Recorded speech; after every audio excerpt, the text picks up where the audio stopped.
지난 시간에 우리가 살펴보았던 제자의 모습은 이 땅에 특별히 돈에 대한 그런 자유함을 가지고 우리 주님을 바라보면서 따라가는 사람이다 라고 그렇게 은혜를 나누었습니다.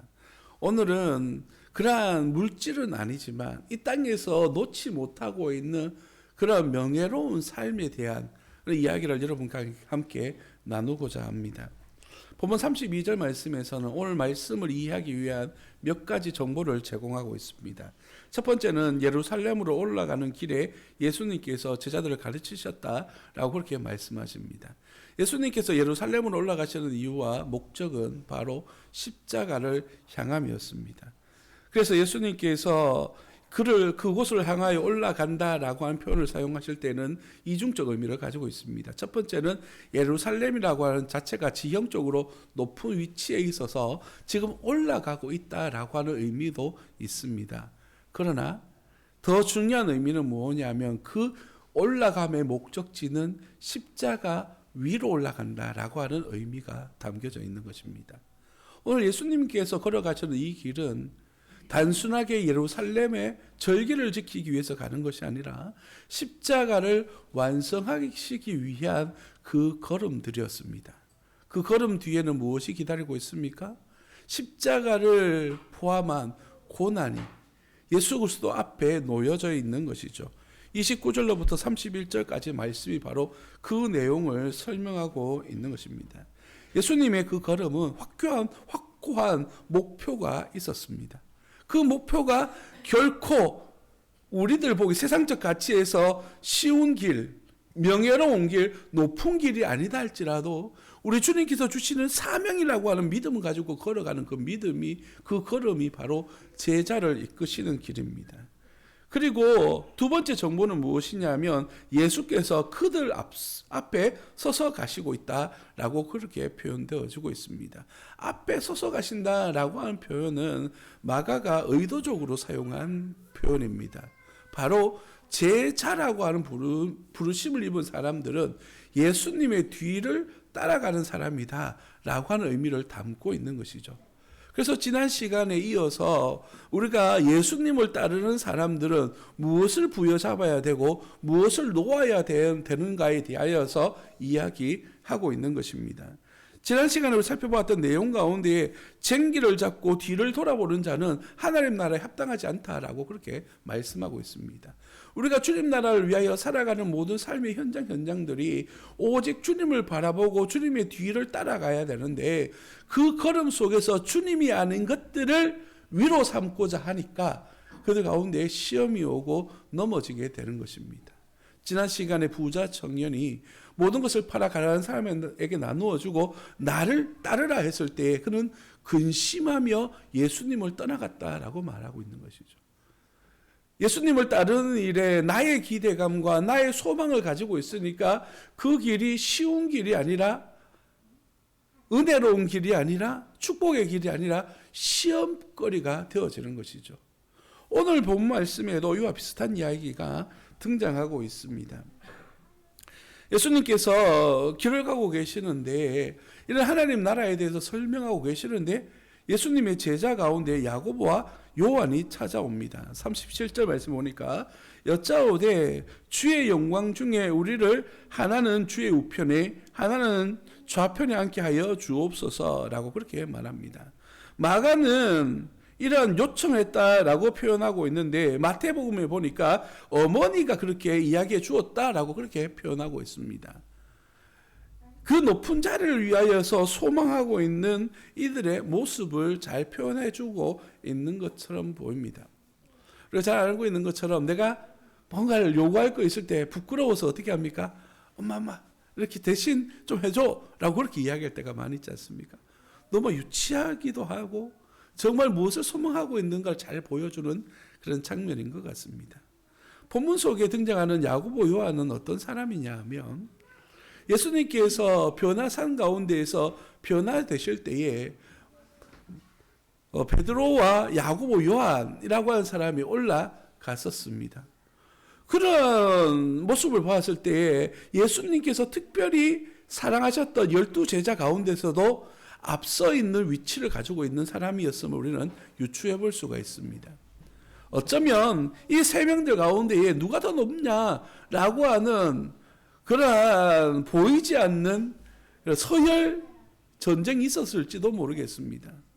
그 가운데 예수님의 제자 가운데 베드로는 특별한 하나님의 은혜를 예수 그리스도의 사랑을 받고 있다라고 생각해서 야고보 요한은 예수님께 찾아가서 베드로 말고요, 우리들을 더 높은 자리에 앉혀주세요라고 이야기하고 있는 줄도 모르겠습니다. 예수님을 따르는 사람들이 무엇을 위하여 살아가고 있나라고 하는 질문들을 던져보고 싶습니다. 지난 시간에는 돈을, 명예를 더 높은 것을 위하여 살아가고 있는 사람을 소개했다면 오늘은 자리, 더 높은 자리, 명예로운 자리, 사람들로부터 인정받고 칭찬받는 자리를 소망하면서 살아가는 사람들에 대한 이야기가 담겨져 있습니다. 여러분, 우리의 신앙 생활의 목적과 방향성은 어디입니까? 무엇을 향하여 살아가고 계시고 무엇을 목적하여 살아가고 계십니까? 예수님께서는 그들을 향하여서 이렇게 이야기합니다. 너희는 너희가 구하는 것을 알지 못하는도다 라고 말하는 것이죠. 이 말씀의 의미는 무엇일까요? 예수님께서 지금 이 가시는 방향은 예루살렘 그리고 십자가, 고난과 죽음을 향하여서 걸어가고 있는 그 과정 속에 이 수제자라고 말할 수 있는 야고보 요한은 그 높은 자리, 예수님이 가시는 그 예루살렘의 길이 고난받고 죽임당하시고 부활하신다는 말씀을 어떻게 이해하고 해석했냐면 잠시 당하는 그 고난을 이겨내면 더 높은 자리에 앉을 것이다라고 하는 그런 잘못된 기대감과 소망을 가지고 따라가고 있는 거예요. 하나님의 말씀을 이해하고 받아들이는 것이 아니라 나름대로의 해석과 나름대로의 판단을 가지고 따라가고 있는 것이죠. 그러니까 예수님께서 고난 받으실 거야, 십자가에 죽으실 것이야 라고 말씀하고 있는데도 불구하고 그것이 귀에 들어오지 않는 거예요. 예루살렘만 가면 더 높은 자리에 앉을 수 있다라고 하는 헛된 소망만 마음속에 가득하니까 하나님의 말씀이 귀에 들어오지 않는 것이에요. 들어도 우리나라 표현처럼 속에 경일께처럼 한쪽 귀를 듣고 한쪽 귀를 흘려버리는 듯한 이런 모습들이 보여지고 있다는 것이죠. 사랑하는 성도 여러분, 여러분은 어떻습니까? 예수님을 믿고 말씀을 듣고 신앙생활하는데 무엇이 목표이고 무엇을 향하여 가고 계십니까? 우리 주님이 원하시는 삶을 통하여서 이 땅에서 하나님의 나라와 영광을 드러내는 일에 부름받고 쓰임받는 하나님의 사람들이 되어지기를 예수님 이름으로 축복합니다. 예수님께서 야고보 요한을 향하여서 이렇게 말씀하십니다. 내가 마시는 잔을 세례를 너희는 받을 수 있느냐라고 그렇게 말씀합니다. 본문의 표현이 마시는 잔, 마시다라고 하는 단어와 잔이라는 단어를 합쳐서 되어질 때는 이 복음서 안에서는 고난받는 과정이다라고 하는 그런 수고처럼 쓰여지고 있는 표현입니다. 죄송합니다. 마시는 잔은 바로 예수 그리스도 때문에 받아야 될 고난을 너는 받을 수 있느냐라고 그렇게 말씀하고 있는 것이죠. 세례 또한 마찬가지입니다. 내가 예수 그리스도의 은혜로 말미암아 새롭게 변화되어져서 주의 은혜 가운데 거한다는 것은 결코 쉬운 일이 아니다라는 사실을 보여주는 것이죠. 그런가 하면 세례는 세례 요한과 영적인 연결점이 있습니다. 세례 요한이 그 복음 위하여 살아가다가 죽임 당했던 일들을 기억하고 있는 예수님의 제자들은 예수님을 따르는 이 일들이 결코 순조롭지만 않은 죽음까지도 내어놓아야 될 줄도 모르는 그런 길이다라고 예수님이 가르쳐 주시고 말씀하여 주시고 있는데도 불구하고 그들은 그 말이 제대로 들려져 오고 있지 않은 것입니다. 예수님의 이러한 말씀에 대하여 39절에 보면 그들이 말하되 할 수 있나이다 라고 그렇게 말합니다. 할 수 있습니다 라고 말해요. 결과를 먼저 말씀드리자면 본문에 등장하는 야고보는 예수님의 제자 가운데 가장 먼저 순교한 사람입니다. 요한은 가장 마지막까지 살아있었던 사람이기는 하지만 복음 이하여서 반모습에 유배되어졌다가 에베소에서 죽임을 당했던, 순교했던 그런 예수님의 제자였습니다. 결과적으로 그들이 소망했던 것은 아니지만 그 입술로 고백했던 약속대로 그 잔을 마시는 하나님의 사람들이 되어졌습니다. 주님을 따라간다는 것은 결코 영광스럽고 존귀한 자리로 나아가는 것이 아닙니다. 영광스럽고 존귀한 자리는 바로 우리 주님께서 우리를 향해서 그렇게 인정해 주시는 것이 바로 이러한 존귀한 자리이고 은혜의 자리인 줄 믿으시기를 예수님 이름으로 축복합니다. 이렇게 예수님의 제자들 야고보, 요한과 대화 나누고 있을 그때에 제자들이 이 이야기를 듣게 됩니다. 41절에 보니까 10 제자가 듣고 야고보와 요한에 대하여 화를 내거늘 라고 말합니다. 예수님께서 이렇게 말씀하시니까 화를 내고 있어요. 이렇게 화내는 장면들을 바라보니까 예수님께서 그들의 모습들을 보실 때 어땠을까요? 여러분, 재밌는 사실은 무엇이냐면 오늘 예수님께서 십자가의 죽으심과 부활에 대하여 말씀하시는 장면이 세 번째 등장합니다. 세 번에 연거푸서 지금 말씀하고 계시는데 이렇게 말씀을 나눌 때마다 제자들의 반응은 누가 더 높냐라고 하는 것에 갈등하고 있는 장면을 표현하고 있습니다.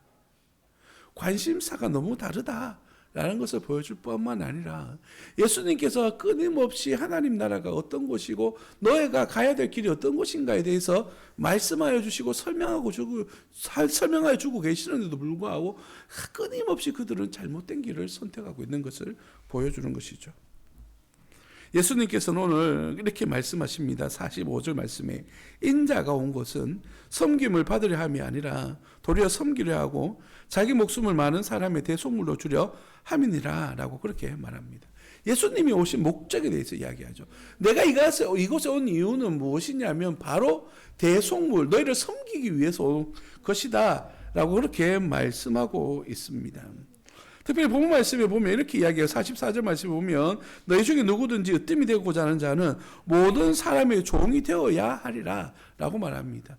여기서 말하는 종은 바로 둘로스, 자기의 의지가 전혀 없는 주인이 시키는 대로 행동해야만 하는 그런 위치에 있는 사람을 이야기합니다. 로마 시대의 종의 개념은 우리가 생각하는 것처럼 종하면 한마디 통하는 것이 아니었습니다. 종에도 6단계가 있었는데 수준에 따라서 위치가 다 다릅니다. 그 중에서도 가장 밑바닥에 있는, 죄송합니다, 동물보다 더 가격이 싼 그런 존재가 이 둘로스라고 하는 종이라고 하는 단어예요. 그리고 이 종은 주인만을 섬기는 것이 아니라 예수님이 뭐라고 말씀하십니까? 모든 사람을 섬기는 종이 되어져야 된다라고 그렇게 말씀하시는 것이죠. 예수님의 제자는요, 바로 이렇게 높은 자리에서 군림하는 사람을 이야기하는 것이 아니라 더 낮고 낮은 자리에서 하나님의 사람들을 섬기며 높이며 헌신하는 자리를 이야기하는 것입니다. 그래서 우리의 목표와 방향성은 하나님의 나라를 위하여서 더 낮고 낮은 자리에서 섬기는 사람들이 되어져야 된다라고 그렇게 말합니다. 수년 전에 읽었던 신앙서적 가운데에 이런 표현이 있었습니다. 교회를 청소하는 많은 사람들이 있답니다. 그래서 몇 종류의 사람들이 있는데 첫 번째는 눈에 보이는 것만 치우는 사람이 있답니다. 그래서 이렇게 누가 보일 때에 이렇게 치우고 청소하는 사람이 있대요. 그리고 두 번째 사람은 누가 보이지 않더라도 이렇게 책상들 닦기도 하고 의자도 정리하고 하는 그런 사람들이 있답니다. 그리고 또 어떤 사람이 있냐면 카페트 밑을 청소하는 사람이 있대요. 누구나 다 보이는 곳 지저분해서 치우는 사람들이 아니라 그 구석구석진 데까지 누구 한 사람 들춰보지 않는 곳까지도 청소하며 섬기는 사람들이 있답니다. 여러분들은요, 어떠한 모습으로 하나님 나라를 섬기고 계십니까? 누가 보는 자리에서 주님 앞에 섬기고 열심히 있는 것처럼 보이고 있습니까? 아니면 누가 보지 않더라도 내 스스로의 믿음과 신앙으로 하나님 앞에 서고자 노력하고 있습니까? 아니면 예수님처럼 더 낮고 낮은 자리에서 아무도 보고 있지 않는 그 자리를 할지라도 깨끗이 닦고 쓸면서 하나님이 원하시는 삶을 살고자 몸부림치고 계십니까? 누가 제자인가? 제자란 무엇인가? 바로 이러한 섬김의 삶이 내 몸에 배어 있는 사람을 이야기하는 것이죠. 예수님께서 이렇게 오신 목적이 대속물로 오셨다라고 말합니다. 이 대속물이라고 하는 단어를 찾아보니까 석방금, 대속물, 속전이라고 하는 뜻을 가지고 있습니다. 예를 들어보자면 전쟁을 통해서 포로로 잡혀갔거나 또한 판결을 받아서 유죄 판결을 받았거나 그리고 뭔가 어려운 일을 당할 때에 대신 내어주는 요즘으로 하는 보석금과 같은 그런 개념의 돈을 이야기합니다. 그래서 돈을 주고 그 생명을 찾아오는 모습을 이야기할 때 대속죄라는 표현을 사용해요. 그래서 우리는 쉽게 어떻게 표현하냐면 속죄라는 표현으로 사용되어집니다. 우리는 이 땅에서 하나님 나라를 살고 누리고 있지만 우리가 그만한 은혜가 있어서 그만한 능력이 있어서 그만한 실력이 있어서 우리가 구원받으며 주의 은혜 가운데 있는 것 아니지 않습니까? 예수님께서 나를 위하여 헌신해 주셨기 때문에 대속해 주셨기 때문에 우리는 그 은혜 안에 거하며 살아갈 수가 있는 것이에요. 예수님께서 직접 그 낮고 낮은 자리에서 섬겨 주셨기 때문에 우리는 그 나라를 이 땅에서 살아갈 수가 있는 것이라고요. 그렇다면 주님의 뒤를 따라가고 있는 저와 여러분들은 어떠한 삶의 자세로 주님을 따라가야만 할까요? 오늘 이 본문 말씀에 제자들은 아무리 예수님이 설명하고 가르쳐도 깨닫지 못하고 있습니다. 예수님은 더욱더 겸손한 자리에서 그들을 섬기시고 직접 모범을 보여주시면서 그들의 발도 씻겨주셨는데도 불구하고 그들은 낮고 낮은 자리에서 예수님을 섬겨야 되겠다, 하나님 나라를 섬겨야 되겠다, 이웃을 섬겨야 되겠다 라고 하는 생각들이 없었습니다. 그저 더 높은 자리를 향하여서 원하고 소망하고 기대하고 있는 모습을 보여주고 있는 것이에요. 특별히 오늘 본문 말씀에서는 유치하게도 어머니를 대동해서 더 높은 자리에 앉고자 하는 그런 유치한 모습을 오늘 보여주고 있는 것이 예수님의 제자들의 모습이었어요.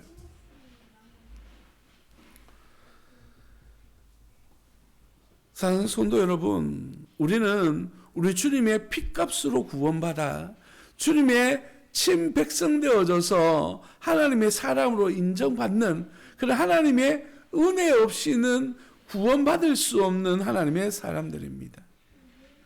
그러면 예수님의 제자로서 그 구원받은 사람으로서 이 땅에 어떻게 살아가야 될까라고 하는 고민 없이 살아가는 것은 제자로서의 모습이 온전히 갖추어지지 않았다라고 말할 수가 있는 것이에요.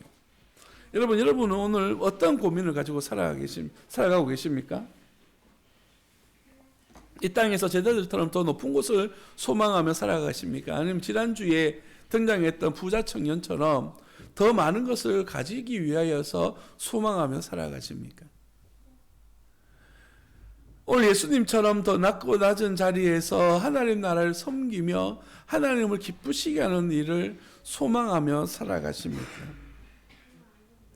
오늘을 살아가는 많은 믿음의 성도들은 당시 예수님의 제자들처럼 더 많은 것을, 더 높은 자리를 소망하며 살아가고 있습니다. 사회적으로도 높은 자리에서 인정받기를 원하고 또한 안정된 삶을 살아가기를 추구합니다. 사람들로부터 칭찬받고 인정받는 것을 좋아합니다. 그런가 하면 사회적으로도 또한 정치적으로도 문화적으로도 하나님의 나라로 변화시키기 위해서 헌신하며 노력하기보다 순응하며 어떨 때는 오히려 그런 것들을 지지하며 살아가고 있는지도 모르겠습니다. 사회적 부조리와 죄악에 대하여서 눈을 감거나 그러한 세상 속에서 너무나 자연스럽게 동화되어져 살아가고 있는지도 모르겠습니다. 요즘 삶의 이슈들 중에 이 나라의 이슈들 중에 하나가 무엇이냐면 나라의 이러한 정치적인 어려움입니다.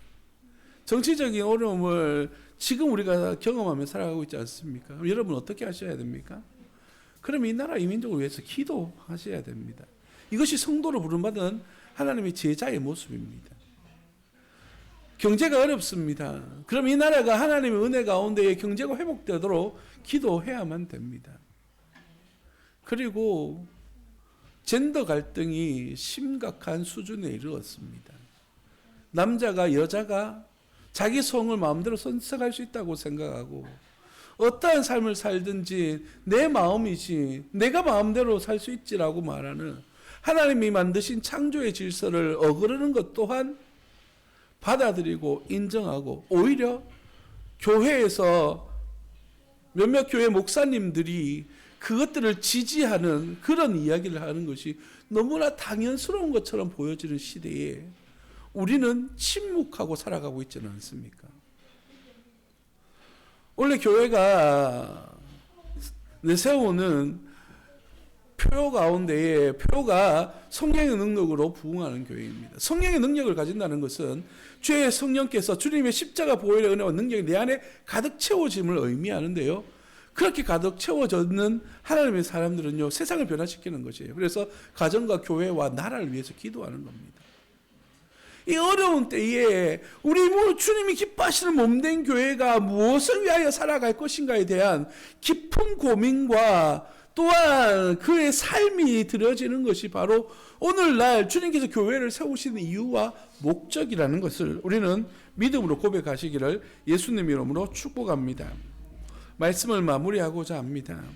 45절 말씀에서처럼 인자가 온 것은 섬김을 받으려 함이 아니라 도리어 섬기려 하고 자기 목숨을 많은 사람들의 대속물로 주려 함이라 라고 말씀하십니다.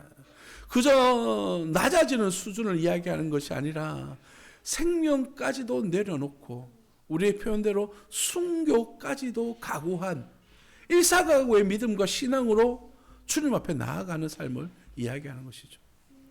오늘 이 말씀을 받는 저와 여러분들, 나는 누구인지, 나는 제자인지 아니면 무리들 속에 섞여 살아가는 한 사람인지 질문하시고 기도하시고 결단하시는 하나님의 사람들이 되어지기를 예수님 이름으로 축복합니다. 기도하겠습니다.